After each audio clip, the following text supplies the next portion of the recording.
5:45 சொல்லி பார்த்தோம். நீங்க டாஸ்மார்க்கு போக கூடாது, உங்களுக்கு அனுமதி கொடுக்கல அப்படின்னு கேட்டாங்க. நேத்து காவல்துறை அனுமதி கேட்டது டாஸ்மார்க்கு ஆப்போசிட்ல இருக்கக்கூடிய கிரவுண்ட். அனுமதி மறுப்பு கடிதம் கொடுத்த பிறகு இன்னைக்கு டாஸ்மார்க் போக கூடாது, நாங்க அதுக்கும் ஒத்துக்கிட்டோம். 5:30 மணிக்கு டாஸ்மார்க்கே மூடினதுக்கு அப்புறம் அதை காரணம் வைத்து எங்களை கைது செய்த காவல்துறை 7 மணி வரைக்கும் எதற்காக பாரதிய ஜனதா கட்சியினுடைய தலைவன் தொண்டனை உள்ள வைக்கிறது. ஆனால் எங்களை பொறுத்தவரை இதை நாங்க தீவிரப்படுத்த போறோம். அடுத்த ஒரு வாரத்தில் இனி நாங்க தேதி சொல்லாம தான் எல்லா போராட்டமும் நடத்த போறோம். இனி எந்த போராட்டமும் பாரதிய ஜனதா கட்சி தமிழக காவல்துறைக்கு நாங்கள் தேதி சொல்ல போவது கிடையாது. காவல்துறையின் மீது நாங்கள் நம்பிக்கை இழந்து விட்டோம். ஜனநாயகத்தில் பாரதிய ஜனதா கட்சி காவல்துறைக்கு இது எந்த விதமான கடிதமும் நாங்கள் கொடுக்க போறது கிடையாது. எந்த ஆர்ப்பாட்டத்திற்கும் பாரதிய ஜனதா கட்சி கடிதம் கொடுக்க மாட்டோம்.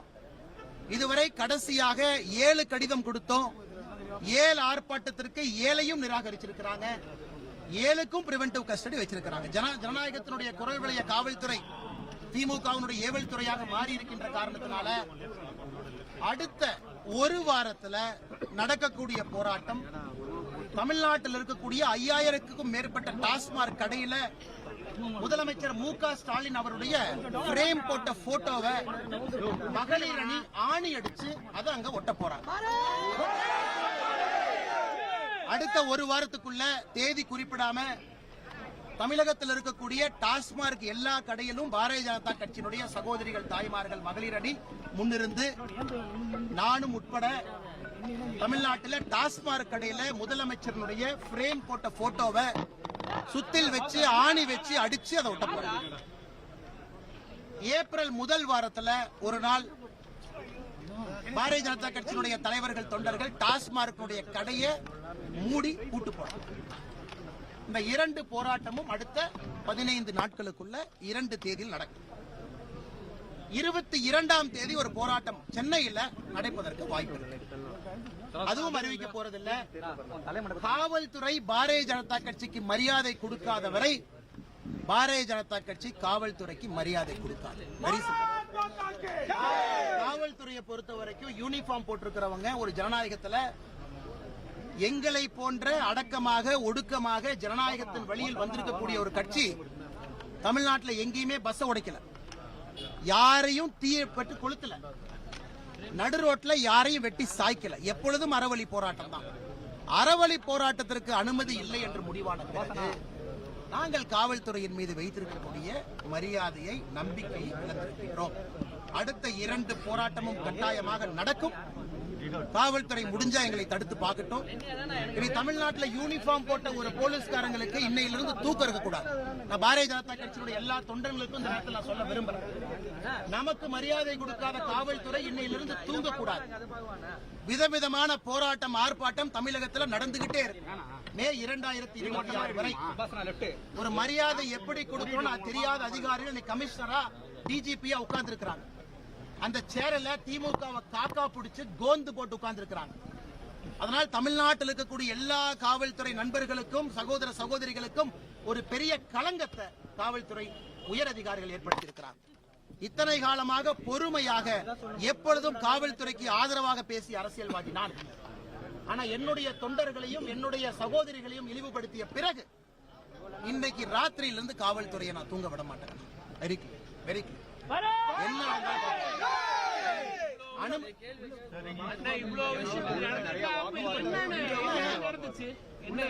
அவர்கள் எங்களைய கைது செய்ததற்கான காரணம் சப்மிட் பண்ணிட்டோம். ஓகே, நாங்க டாஸ்மாக்ல எதுவும் உடைக்க போறதில்ல, லா அண்ட் ஆர்டர் பண்ண போறதில்ல, எந்த பஸ்ஸையும் நாங்க போய் கொடுத்த போறதில்ல. நீங்க லா அண்ட் ஆர்டர் ஆன்டிசிபேட் பண்றீங்க, ஓகே, நாங்க கட்டுப்படுறோம், வாங்க. டாஸ்மார்க்குக்காகத்தான் இந்த பிரிவென்டிவ் அரெஸ்டே நடந்திருக்கு. நாங்க போய் தமிழ்நாட்டில் வேற எந்த விதமான சம்பவம் பாரதிய ஜனதா கட்சி பண்ண போறதில்ல. 5:30 மணிக்கு டாஸ்மாக் கடையே மூடிய பிறகு லிட்டரலா சண்டை போட்டு தான் வெளியே வந்திருக்கும். இரவு 11 மணி வரை 12 மணி வரை உட்கார வைக்கணும். இது என்ன இது நியாயமா? ஜனநாயகத்தில் நாங்கெல்லாம் எங்க வீட்டுக்கு போராடிட்டு இருக்கிறோமா, இல்ல நாட்டுக்கு போராடிட்டு இருக்கோமா, சமுதாயத்துக்கு போராடிட்டு இருக்கிறோமா? நாங்களான செல்ஃபிஷ் பீப்புளா? நாங்க இந்த சமுதாயம் திருந்த வேண்டும் என்பதற்காகத்தான் இந்த போராட்டம் நடந்துட்டு இருக்கு. அதற்கு மரியாதை கொடுக்க தெரியல ஒரு பாரதிய ஜனதா கட்சியினுடைய தலைவனை, தொண்டவனை மண்டபத்தில் அடத்து வைக்காம நான் சென்னை ஃபுல்லா சுத்துவேன், ரோட்ல இறக்கி விடுவேன். இருக்கக்கூடிய மண்டபத்தில் டாய்லெட் சில மண்டபத்தில் இருக்காது. பெண்களுக்கு 6 மணிக்கு மேல என்ன மரியாதை பெண்களுக்கு சட்டத்தின்படி கொடுக்கணுமோ கொடுக்க தெரியாது. ஆனா நான் எங்க மேலதிகாரிகள் சொல்லிட்டாங்க, டிஜி சொல்லிட்டாங்க, கமிஷனர் சொல்லிட்டாங்க, நாங்க உங்களை நைட்டு வரைக்கும் வச்சிருப்போம்னா எப்படி அந்த இதை நாங்க எடுத்துக்க முடியுங்கண்ணா? இது ஜனநாயக முறைப்படி தான் இருக்கும். அதனால நான் காலையிலேயே உங்களுக்கு சொன்னேன், எல்லா ஆர்ப்பாட்டமும் நீ தேதி இல்லாம தான் நடக்குங்க. நீ தேதியெல்லாம் உங்களுக்கு சொல்ல போறது கிடையாது.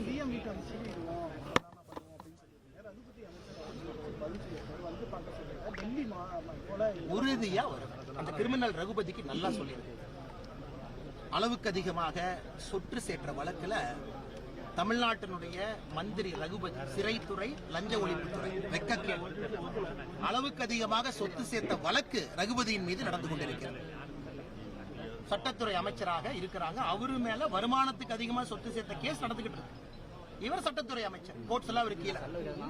இவர் எங்க கிட்ட சட்டத்தை பத்தி ரகுபதி சொல்றாரு. அதனால என்னை பொறுத்தவரை தமிழகத்தினுடைய சட்டத்துறை அமைச்சரே கிரிமினல் தான். அவருக்கு சட்டத்தை பாதுகாப்பதற்கோ சட்டத்தை போற்றி வணங்குவதற்கோ அவருக்கு எந்த விதமான அருகதையும் இல்லை. வருவது உறுதிதான். ஏன்னா டாஸ்மாக் கேஸ்ல எங்களை பொறுத்தவரை முதல் குற்றவாளியாக வர வேண்டியவர் தமிழகத்தினுடைய முதலமைச்சர் ஐயா மு.க. ஸ்டாலின். ஏன் நீங்க வந்து டெல்லி அரசியல், தமிழ்நாடு அரசியல், இது சென்னை அரசியல், டெல்லிக்கெல்லாம் ஏன் போறீங்க? தமிழ்நாட்டுல பாஜகவை பார்க்கட்டும், டெல்லிக்கே போகல. பாப்பா எடுபடுமா செஞ்சா தானே தெரியும். நாங்க செஞ்சு காட்ட போறோம். எடுபடுமா எடுபடாதான் அப்புறம் பார்ப்போம். செய்வது உறுதின்னு சொல்லிட்டேன். டாஸ்மாக் வழக்கில் என்னை பொறுத்தவரை முதல் குற்றவாளியாக இருக்க போறவரே தமிழ்நாட்டினுடைய இன்றைய முதலமைச்சராக இருக்கக்கூடிய மு.க. ஸ்டாலின் நான் சொல்லிட்டேன். அதுக்கு மேல நான் மூடி மறைச்சு எதுவுமே பேசலீங்கன்னா நிச்சயமா வீரியம் அதிகரிக்கும். நான் சொல்லிட்டேன் பாருங்க, காவல்துறை இன்னைக்கு நைட்ல இருந்து தூங்கக்கூடாதுன்னா. தமிழ்நாட்டில் காவல்துறைக்கு கிடைத்த நிம்மதியான தூக்கம் என்பது இன்றைக்கு இரவு இருக்கும். ஒரு சீனியர் ஆபீசர் வந்து கொடுக்கிற இல்லீகல் ஆர்டர் எல்லாம் ஒரு காவல்துறை ஃபாலோ பண்ணிக்கிட்டு இருந்தா சட்டம் ஒழுங்கு எங்க போய் நிற்கும்? சட்டம் ஒழுங்கு எங்க போய் நிற்கும்? எங்களுக்கு என்ன காவல்துறைக்கு உபத்திரம் கொடுக்க வேண்டும் என்கின்ற ஆசையா? இல்ல ஸ்ட்ரீட்ல பெட்ரோல் பண்ண வேண்டிய காவல்துறையை பிடிச்சு பாரதிய ஜனதா கட்சி அடைச்சி வச்சு வேலை செய்யக்கூடாது. மரியாதை கொடுக்கணும். There is a respect. ஒரு முறை பொறுத்துக்கிட்டோம், 2 முறை பொறுத்துக்கிட்டோம், 6 முறை பொறுத்துக்கிட்டோம், எல்லாம் ஒரு லிமிட் தான். அதனால யாரோ ஒரு கமிஷனர், யாரோ ஒரு டிஜி யாரையோ கை கால பிடிச்சு அந்த சேர்ல உட்கார்ந்து இருக்கிறாங்க, இல்லீகல் ஆர்டரா கொடுக்கறாங்க. ஏன் அனுமதி கொடுக்கறதுக்கு என்ன பிரச்சனை உங்களுக்கு? நாங்க ஏதாச்சும் உடைச்சோமா? எங்களுக்கு அந்த மாதிரி ரெக்கார்ட் இருக்கா நாங்க உடைக்கிறதுக்கு? யாரை பாதுகாப்பதற்காக இந்த கபட நாடகம்? சரி, 22ஆம் தேதி அத்தனை பேர் வருவாங்க. நாங்க லா அண்ட் ஆர்டர் பண்ண எங்க போய் நீங்க போலீஸ் வச்சுட்டு இருப்பீங்க? யாரை வந்து தடுப்பீங்க? நீங்க எங்க நீங்க ஆளை டிப்ளை பண்ணி எனக்கு தெரியாதானே? எனக்கு அந்த கம்ப சூத்திரம் தெரியாதா? எப்படி காவல்துறை அலையணும் எனக்கு தெரியாதா? அதை செய்ய வேண்டாம் என்று அரசியலுக்கு வந்திருக்கு. ஆனா தயவு செஞ்சு என்னையும் ஒரு சராசரி சாமானிய அரசியல்வாதியாக காவல்துறை மாற்றிவிட வேண்டாம் என்ற நேரத்தில் கேட்டுக்கிறேன்.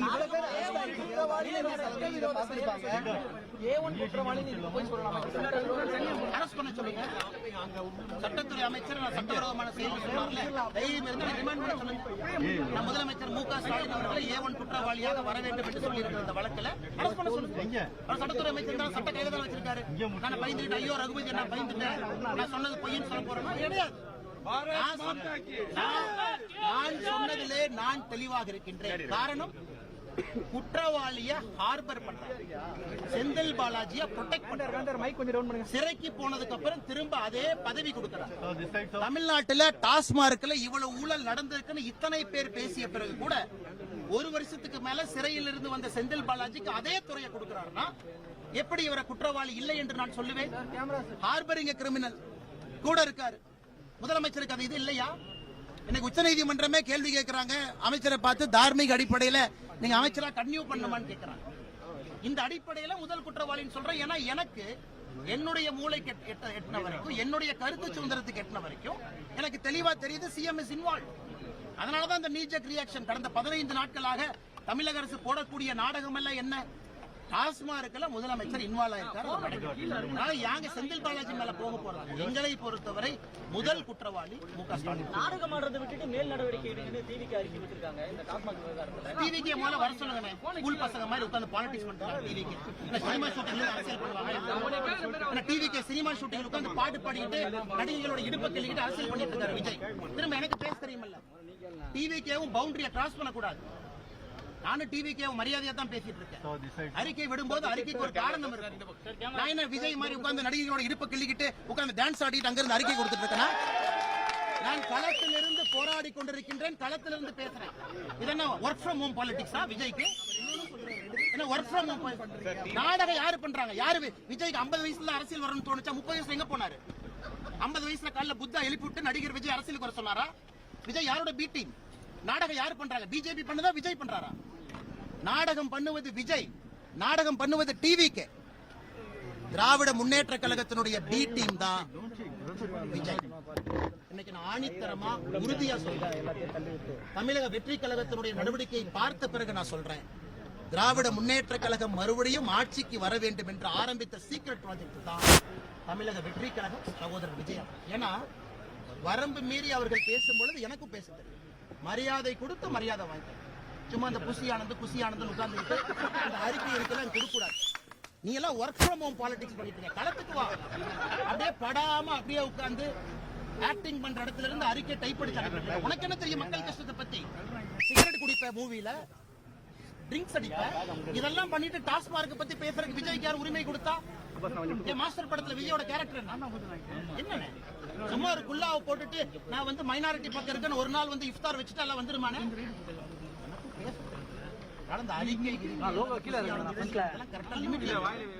சும்மா எங்க பக்கத்துல வச்சு ஒர்க் ஃப்ரம் ஹோம் பாலிடிக்ஸ் பண்ணிட்டு சின்ன பசங்க மாதிரி பாரதிய ஜனதா கட்சிட்டு வந்து சண்டை போடக்கூடாது.